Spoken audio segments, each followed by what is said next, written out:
ஞானானந்தமயம் தேவம் நிர்மலஸ்படிகாகிருதிம் ஆதாரம் சர்வ வித்யானாம் ஹயக்ரீவம் பாஸ்மகே. அக்ஷரா அண்ணாமலை யூடியூப் சேனல் நேயர்களுக்கு அஸ்ட்ரோ கேஎஸ் ஐயங்காரின் பணிவான நமஸ்காரங்கள்.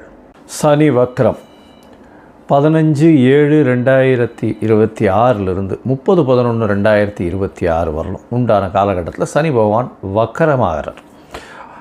முதல்ல சனி பகவான் வக்கரம் என்றைக்கு ஆகிறார் அப்படின்னா ஆனி மாதம் 31ஆம் நாள் புதன்கிழமை சனி வக்கரமாகுது. சரி, வக்கரம்னா என்ன அப்படின்னு பார்க்கும்பொழுது, வக்கரம் அப்படின்னு சொல்லும்பொழுது அதாவது வருட கிரகங்கள்னு சொல்லக்கூடிய குரு சனி இந்த 2 கிரகங்களுக்கும் சரி, மற்றபடி சுக்கிரன் செவ்வாய் மற்றும் புதன் இந்த 3 கிரகங்களுக்கும் வக்கரகதி நிச்சயமாக உண்டு. என்னென்னா சூரியனிலிருந்து அதாவது எந்த ஒரு கிரகமோ அந்த கிரகத்திலிருந்து 5ஆம் இடத்திற்கு சூரியன் வரும்பொழுது, அதுவும் சனிக்கு பார்த்தோம்னா சனிக்கு 5ஆம் இடத்தில் சூரியன் வரும்பொழுது வக்கரகதி ஆரம்பமாகிறது. 9ஆம் இடத்துல வரும்பொழுது வக்கர நிவர்த்தி அடையும். இது ஒரு முறையும் வரக்கூடியது. ஒரு தடவைக்கு 2.5 வருஷம் ஒரு சனி பகவான் ஒரு ராசியில் இருக்கார் அப்படின்னா 2 முறை வக்கர அடையக்கூடிய வாய்ப்புகள் மிகவும் அதிகம். அதாவது ஒரு வருஷத்துக்கு ஒரு தரம் அடையக்கூடிய வாய்ப்புகள் நிச்சயமாக உண்டு. சரி, இந்த சனி வக்கரம் அப்படின்னும் பொழுது அவருடைய வலிமை சற்று கம்மியாக கூடும். இதனால் என்ன அப்படின்னா கெடு பலன்கள் அவரால் கெடு பலன்கள் கொண்ட ராசிக்காரர்களுக்கு சற்று அதாவது இளைப்பாறக்கூடிய வாய்ப்புகள் உண்டு, மூச்சு விடக்கூடிய வாய்ப்புகள் உண்டு. அதாவது 7.5 சனி, அஷ்டமத்து சனி, அர்த்தாஷ்டம சனியெல்லாம் நடக்கிறவர்களுக்கு கொஞ்சம் பிரச்சனைகள் சிறிது காலம் நிச்சயமாக நகர்ந்து செல்லக்கூடிய வாய்ப்புகள் உண்டு. சரி, இப்போது சனி பகவான் எந்த ராசியில் இருக்காருன்னு பார்ப்போம். அதாவது மீன ராசியில் இருக்கார், உத்திரட்டாதி 3ஆம் பாதத்தில் இருக்கார். 3ஆம் பாதத்தில் வக்கரகதி அடையார் 15/7/2026. அதுக்கப்புறம் 31/8 அப்போ பார்த்தோம்னா 2ஆம் பாதத்துக்கு வரார். அதாவது உத்திரட்டாதி 2ஆம் பாதத்துக்கு வரார். அதற்கு பிறகு 30/10/2026 அப்படி பார்த்தோம்னா அன்றைக்கி 1ஆம் பாதத்துக்கு வரார். அதற்கு பிறகு 30/11/2026க்கு 1ஆம் பாதத்திலிருந்து வக்கர நிவர்த்தி அடைகிறார். சரியா? வக்கர நிவர்த்தி பலன்கள் தனியாக பார்ப்போம். இப்போ வக்கரத்தினுடைய பலன்கள் என்னன்னு பார்ப்போம். இந்த காலகட்டத்தில் சனி பகவானுடைய வலிமை குன்றி இருக்கக்கூடும். அதனால் கோச்சார பிரகாரம் வரக்கூடிய பிரச்சனைகள் இன்னல்கள் சற்று கம்மியாகக்கூடிய வாய்ப்புகள் நிச்சயமாக உண்டு. அதுவும் இந்த 7.5 சனியில் இருக்கிறவா கும்பம், மீனம், மேஷம் இந்த 3 ராசிக்காரர்களுக்கும் 7.5 சனி போயின்ட்டுருக்கு. அது தவிர பார்த்தோம்னா தனுசு ராசிக்காரர்களுக்கு 4ஆம் இடத்துல அர்த்தாஷ்டம சனி, சிம்ம ராசிக்காரர்களுக்கு அஷ்டமத்து சனியும் போயின்ட்டுருக்கு. இந்த காலகட்டத்தில் இவாளுக்கெல்லாம் சற்று பிரச்சனைகள் சற்று குறையக்கூடிய காலகட்டமாக இருக்கும். ஒரு சுமூகமான நிலைமை வரக்கூடிய வாய்ப்புகள் நிச்சயமாக உண்டு. சரி, இந்த சனி பகவானுக்கு பிரச்சனைகள் வலிமை குறைந்தாலும் சில இடத்துல உங்களுக்கு பிரச்சனைகளை அதிகமாக கூட்டக்கூடிய வாய்ப்பு உண்டு. அதாவது சில ராசிக்காரர்களுக்கு பரம எதிரியாக இருக்கக்கூடியவர், அதுவும் சிம்ம ராசி கடகராசியெல்லாம் பரம எதிரின்னு சொல்லக்கூடியவர்.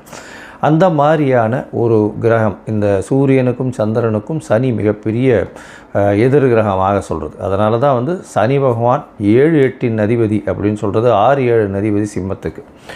இதன் மூலியமாக கடன் தொல்லை, நோய், தவிர அசிங்கம், அவமானம் இது எல்லாத்தையுமே கொடுத்துருவார். இந்த அஷ்டமத்து சனி வந்ததுன்னா கேட்கவே வேண்டாம், எல்லா பிரச்சனையும் கொடுப்பார். அதாவது மிகப்பெரிய அசிங்கம், அவமானம் இது எல்லாத்தையுமே கொடுத்தே தீரணும் அவர். அந்த காலகட்டத்தை தாண்டித்தான் எல்லோரும் போயாகணும். சரி, இப்படி இருக்கக்கூடிய காலகட்டத்தில் என்னென்ன எளிய பரிகாரங்கள் பண்ணலாம் அவருக்கு? அதாவது பரிகாரங்கள் அப்படின்னு சொன்னால் அவருடைய முதல்ல அவருடைய காயத்ரி மந்திரம் இல்லை அவருடைய ஸ்லோகம், அதாவது ஸ்லோகம்னு சொல்லோமே. ஆனால் நீலாஞ்சன சமாபாசம் ரவிபுத்திரம் ஜமாக்கிரம் மாயா மார்த்தாண்ட சம்பூதம் தம் நமாமி சனேஸ்வரம் அப்படின்ற இந்த ஸ்லோகத்தை சொல்லிக்கொண்டு வருவதன் மூலியமாக சனி பகவானுடைய பிரச்சனைகள் குறையக்கூடிய வாய்ப்புகள் உண்டு. அதுவும் சனிக்கிழமை சொல்கிறது இந்த 139 நாளும் சொல்கிறது ரொம்பவும் நல்லது. இது இல்லை அப்படின்னா அதாவது ஓம் காகத்வஜாய வித்மஹே கட்கஹஸ்தாய தீமஹி தன்னோ மந்த பிரச்சோதயாத்துன்னு ஒரு நாளைக்கு 8 தடவை முறை சொல்கிறது மிகவும் நல்லது. சரி, இதை விட கொஞ்சம் இதுவாக இருந்ததுன்னா பக்கத்தில் இருக்கிற கோவில்களுக்கு போயிட்டு வர்றது, அதாவது சனீஸ்வரன் நவகிரக சன்னதியில் சனீஸ்வரனை சனிக்கிழமை வழிபட்டு வருது. ஆஞ்சநேயர், அதை தவிர விநாயகர், இவர்கள் இருவரும் கட்டினவர்கள், அதாவது சனீஸ்வரனை கட்டியவர்கள்னு சொன்னவார். அதனால் இவர்களை பார்த்துட்டு இவர்களை சேவிச்சுட்டு வர்றதன் மூலியமாக உங்களுடைய பிரச்சனைகள் நிச்சயமாக விலகக்கூடும். இது தவிர பார்த்தீங்கன்னா சனி பகவானுக்கு உண்டானது எள்ளு, காகத்திற்கு சாதம் போடுறது, அதுவும் சனிக்கிழமை அன்றைக்கி சுடசாதம் போடுறது மிகவும் விசேஷம். அதற்கு பிறகு நீங்கள் அன்னம் புசிப்பது ரொம்பவும் நல்லது. காகத்துக்கு சாதம், தயிர் சாதம் சனிக்கிழமை கொடுக்கறது, தானம் கொடுக்கறது, வேஷ்டி அங்கவஸ்திரம் கோவில் குருக்களில் வாழைகள்லாம் அந்தணர்களுக்கு கொடுக்கறது, அது தவிர இரும்பு சம்பந்தமான விஷயங்கள் தானம் கொடுக்கறது, லெதர் அதாவது இது தோல் சம்பந்தமான அந்த விஷயங்கள் தானம் கொடுக்கறது, கீழ்த்தட்டு மக்களுக்கு சாப்பாடு உணவு கொடுக்கக்கூடியது, இதெல்லாம் பண்ணிகிட்டே வந்தாலே. அதே மாதிரி சீனியர் சிட்டிசன் ஹோமில் போய் உங்களால் முடிஞ்ச தானம் பண்ணுறது, இதெல்லாம் சனி பகவானுக்கு உண்டான பரிகாரங்கள் அப்படின்னு சொல்லக்கூடியது.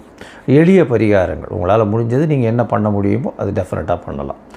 இது தவிர பார்த்தாலேயானால் சனி பகவானை பொறுத்தவரை அவர் நல்ல ஒரு ஏற்றத்தை கொடுப்பார் உங்களுக்கு. அந்த சனி பகவான் குருவினுடைய பார்வையிலையோ நல்ல சுபர்களுடைய பார்வையிலையோ இருந்தால் நல்ல ஒரு ஏற்றத்தை கொடுப்பார். இப்போ பார்த்தோம்னா குருவினுடைய பார்வையில் இருக்கிறதுனால மிகப்பெரிய ஏற்றத்தையும் மாற்றத்தையும் ஒருத்தருடைய வாழ்க்கையிலையும் நிச்சயமாக கொடுப்பார். இந்த காலகட்டத்தில் சனி பகவான் கர்ம காரகன்னு சொல்கிறவர், அதை தவிர ஆயுள் காரகன்னு சொல்கிறவர். அதாவது உங்களுடைய தொழில் எல்லா விஷயத்துக்கும் முதல்ல அந்த சனி பகவான் வந்தார்னா 7 அஷ்டமம் அர்த்தாஷ்டமம் வந்ததுன்னா முதல்ல வேலையில் பிரச்சனை வரும், பண வரவுக்கு பிரச்சனை வரும். இது எல்லாமே இல்லாமல் இந்த காலகட்டத்தில் எளிய முறையில் நீங்கள் பயன் பெறணும் அப்படின்னா அவருடைய காயத்ரி மந்திரம், அவருக்கு இந்த நெய், அதாவது இந்த எண்ணெய் எள்ளில் எடுக்கப்பட்ட எண்ணெய், அதாவது ஜிஞ்சிரி ஆயில் சொல்கிறா இல்லையா, நல்லெண்ணெய் எடுத்து நல்ல செக்கில் ஆட்டு நல்லெண்ணெய் கொண்டு போய் தானமாக கொடுங்கோ, இல்லை கோவிலுக்கு விளக்கு ஏற்றுறதுக்கு கொடுத்துட்டு வாங்கோ. அது உங்களுக்கு நல்ல ஒரு ஏற்றத்தை நிச்சயமாக கொடுக்கும். சரி, இப்போது மேஷம் முதல் மீனம் வரை ஒரு ராசியாக சனியினுடைய வக்ரம் என்ன மாதிரியான விளைவுகளை தரும் அப்படின்றத பார்ப்போம். அதற்கு முன்னாடி என்னுடைய மொபைல் நம்பர் கீழே ஸ்க்ராலிங்கில் போயின்னு இருக்கோம். உங்களுக்கு அஸ்ட்ராலாஜிக்கல் கன்சல்ட் தேவைப்பட்டதுன்னா எனக்கு ஃபோன் பண்ணுங்க. உங்களுக்கு வேண்டிய அதாவது அஸ்ட்ராலாஜிக்கல் கன்சல்ட் கொடுக்குறேன். அதுக்கு முன்னாடி என்னுடைய என்ன பேமெண்ட் கட்டணும், என்ன இது எடுத்துக்கணும், அப்பாயின்மெண்ட் எப்படி எடுத்துக்கணுன்றதையும் சொல்கிறேன். அது பேமெண்ட் கட்டிவிட்டு யூடிஆர் நம்பர் ஷேர் பண்ணிவிட்டு உங்களோட அப்பாயின்மெண்ட்டையும் எடுத்துகிட்டு அதுக்கேற்ற மாதிரி நம்ம அதை பற்றி பேசலாம். சரி, இப்போ மேஷம் முதல் மீனம் வரை சனி வக்ரம் எப்படி இருக்குதுன்னு பார்ப்போம். மேஷம் அஸ்வினி பரணி கிருத்திகை இந்த 3 நட்சத்திரம் 9 பாதங்களை கொண்ட ராசி. ராசியின் அதிபதி செவ்வாய்.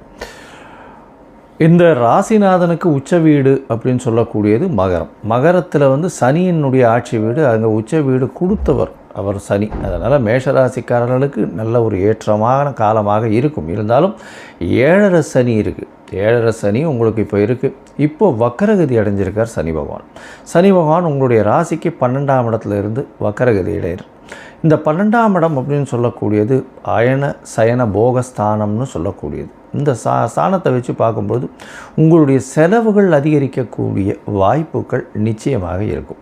உங்களுக்கு பார்த்தாலேயானால் உத்திரட்டாதி 3ஆம் பாதத்தில் இருக்கும்போது கிட்டத்தட்ட 15/7 31/8 வரலும் உண்டான காலகட்டம் ஒரு 45-48 நாள். இந்த 45-46 நாள் பார்த்தாலேயானால் உங்களுக்கு பார்த்தோம்னா குழந்தைகள் மூலியமாக சிறு சிறு பிரச்சனைகள் வரக்கூடிய வாய்ப்புகள் இந்த காலகட்டத்தில் நிச்சயமாக இருக்கும். இருந்தாலும் இந்த காலகட்டத்தில் உங்களுக்கு எதிர்பாலினத்தவர் மூலியமாக பார்ட்னர்ஷிப் மூலியமாக திடீர் பணவரவு, வியாபாரத்தில் அதீத லாபம், இது எல்லாமே வரக்கூடிய வாய்ப்புகள் இந்த காலகட்டத்தில் நிச்சயமாக உண்டு. அது தவிர பார்த்தாலேயானால் பார்ட்னர்ஷிப் பிஸ்னஸில் பண்ணிட்டு இருக்கவர்களுக்கு அதீதமான இன்வெஸ்ட்மெண்ட் பண்ண வேண்டிய காலகட்டாயம் இருக்கும். தொழிலில் ஒரு பெரிய மாற்றங்கள் முன்னேற்றங்கள் இருக்கக்கூடிய காலகட்டமாக இது அமைய போகிறது.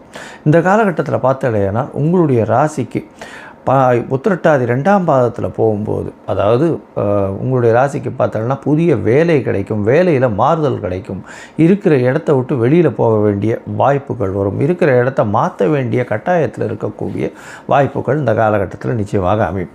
அதோட புதிய கடன் அமையும். கடன் மூலியமாக பார்த்தாலேனால் உங்களுக்கு மாற்றங்கள் வரும். உங்களுடைய அதாவது தொழிலில் வந்து அபிவிருத்தி பண்ணுறதுக்குன்னு புதிய கடன் வாங்கக்கூடிய காலகட்டமாக இந்த காலகட்டம் அமைய போகிறது. உங்களுடைய ராசிக்கு பார்த்தாலேனால் அதாவது இந்த உத்திரட்டாதி 1ஆம் பாதத்துக்கு போகிறார். உத்திரட்டாதி 1ஆம் பாதம் அப்படின்னு சொல்லும்பொழுது உங்களுடைய குழந்தைகள் மூலியமாக சிறு சிறு தொல்லைகள் வரக்கூடிய வாய்ப்புகள் இந்த காலகட்டத்தில் உண்டு.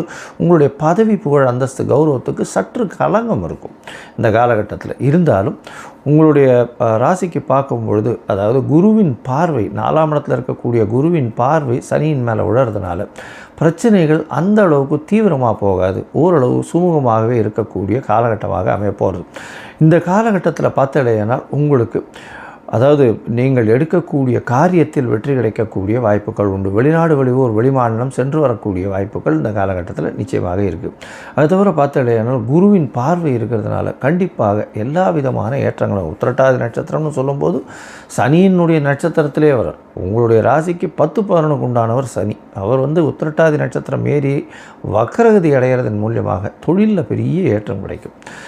சரி, மொத்தத்தில் பார்க்கும்போது இந்த 139 நாள் எப்படி இருக்கும் மேஷராசிக்கு அப்படின்னு பார்ப்போமே. ஆனால் தொழிலில் பெரிய மாறுதல்கள் கிடைக்கும், ஏற்றங்கள் இருக்கக்கூடிய காலம், அலைச்சல் கொஞ்சம் அதிகமாக இருக்கும், தூக்கம் கெடும், உடல் நலத்தில் சற்று கவனமாக இருக்கிறது ரொம்பவும் நல்லது. அது தவிர பார்த்தாலேனால் உங்களுடைய எதிர்பாலினத்தவர் மூலியமாக சிறு சிறு தொல்லைகள் வரக்கூடிய வாய்ப்புகள் உண்டு. பார்ட்னர்ஷிப் பிஸ்னஸில் அதீதமான லாபங்கள் அடையக்கூடிய காலகட்டமாக இது அமைய போகிறது. அது தவிர பார்த்தாலேனால் பார்ட்னர்ஷிப்புக்குன்னு இன்வெஸ்ட்மெண்ட்டு கொஞ்சம் அதிகமாக பண்ண வேண்டிய கட்டாயம் வரும். உங்களுடைய ராசிக்கு பார்த்தாலேனால் புதிய கடன் அமையும், வேலை மாறுதல்கள் வரும், வேலையை விட்டு வெளியே புதிய வேலைகள் போகக்கூடிய வாய்ப்பு, உங்களுக்கு ப்ரமோஷன் வரக்கூடிய வாய்ப்பு, கொஞ்சம் அதிகமான அலைச்சல் இருக்கக்கூடிய காலகட்டம், புதிய கடன் வாங்கக்கூடிய வாய்ப்பு, போட்டிகளில் வெற்றி பெறக்கூடிய காலகட்டமாக அமையும். அதை தவிர பார்த்தாலேயானால் உங்களுடைய ராசிக்கு குழந்தைகள் மூலியமாக சற்று பின்னடைவு இருக்கக்கூடிய வாய்ப்புகள் உண்டு.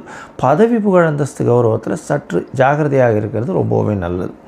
இந்த குழந்தை பிராப்திக்கு பார்த்துட்டு இருக்கவாள் கொஞ்சம் ஜாகிரதையாக இருக்கிறது ரொம்பவும் நல்லது. ஏன்னா இந்த காலகட்டத்தில் சனி உத்திரட்டாதி 1ஆம் பாதம் வரும்பொழுது நவாம்சத்தில் வந்து சிம்மத்தில் இருக்கும், 5ஆம் இடத்துல இருக்கும். அதனால் சிறு சிறு தொல்லைகள் வரக்கூடிய வாய்ப்பு, டாக்டர் சொல்கிறத கடைபிடிச்சின்னு வர்றது ரொம்பவுமே நல்லது. இந்த காலகட்டத்தில் உங்களுடைய தசாபுக்தி அந்த அளவு விசேஷத்தை கொடுக்கல அப்படின்னா சனி பகவானுக்கு அப்படின்னு சொல்லும்போது நீங்கள் லக்ஷ்மி நரசிம்மர் வழிபாடு பண்ணுங்க, சுதர்சன ஆழ்வார் வழிபாடு பண்ணுங்க. இது ரெண்டும் ரொம்பவுமே முக்கியம்.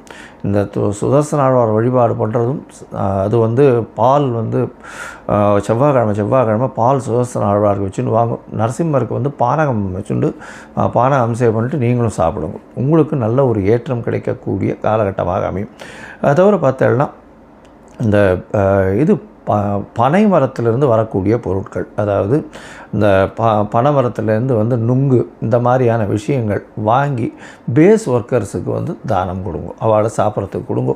அது வந்து நல்ல ஒரு ஏற்றம் இருக்கும். பணம், சர்க்கரை, பணம், வெல்லம் இந்த மாதிரியான விஷயங்கள் வாங்கி தானம் கொடுங்க. நல்ல ஒரு ஏற்றம் நிச்சயமாக வரும். இந்த மேஷராசிக்காரர்களுக்கு பிரச்சனைகள் அதிகமாக இல்லாத காலமாக இந்த சனி வக்ரம் அமையும்.